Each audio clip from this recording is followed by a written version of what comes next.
నమస్తే అండి, నేను మీ స్వాతి. వంట చేసి చూద్దాం ఛానల్కి స్వాగతం.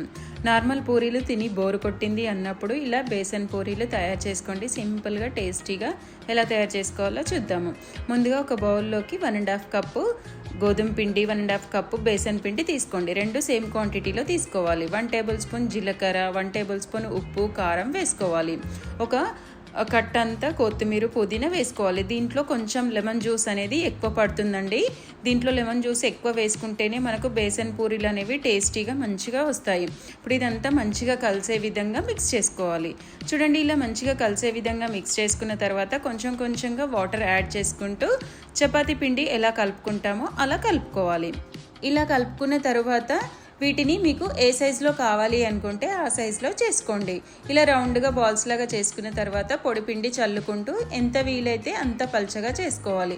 ఎందుకంటే మనం ఆయిల్లో వేసినప్పుడు పల్చగా చేసుకోలేదనుకోండి అవి పొంగి మెత్తగా వస్తాయి. ఇన్ కేస్ మీకు మెత్తగా కావాలి అనుకుంటే పల్చగా కాకుండా మందంగా చేసుకోండి. పల్చగా చేసుకుంటే కొంచెం క్రిస్పీగా టేస్ట్ అనేది బాగుంటాయి. ఇప్పుడు అన్నీ ఇలా చేసుకొని పెట్టుకున్న తర్వాత డీప్ ఫ్రైకి సరిపడా ఆయిల్ పెట్టుకొని ఆయిల్ వేడి అయిన తర్వాత మీడియం టు హై ఫ్లేమ్లో అడ్జస్ట్ చేసుకుంటూ రెండు వైపులా కాల్చుకోవాలి. మీకు కొంచెం మెత్తగా కావాలి అనుకుంటే తొందరగా తీసుకోండి. కొంచెం క్రిస్పీగా కావాలి అనుకుంటే అవి బ్రౌన్ కలర్లోకి వచ్చే వరకు ఫ్రై చేసుకోవాలి. చూడండి, ఇలా ఆయిల్లో తీసేసి స్ట్రైనర్లో వేసుకుంటే మన బేసన్ పూరీలు అనేవి రెడీ అయిపోతాయి.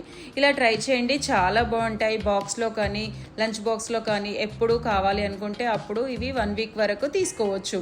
ఇలా ట్రై చేయండి, చాలా బాగుంటాయి. ఇలా ట్రై చేసి చూసి మీ కామెంట్స్ని మాతో షేర్ చేసుకోవడం మర్చిపోవద్దు.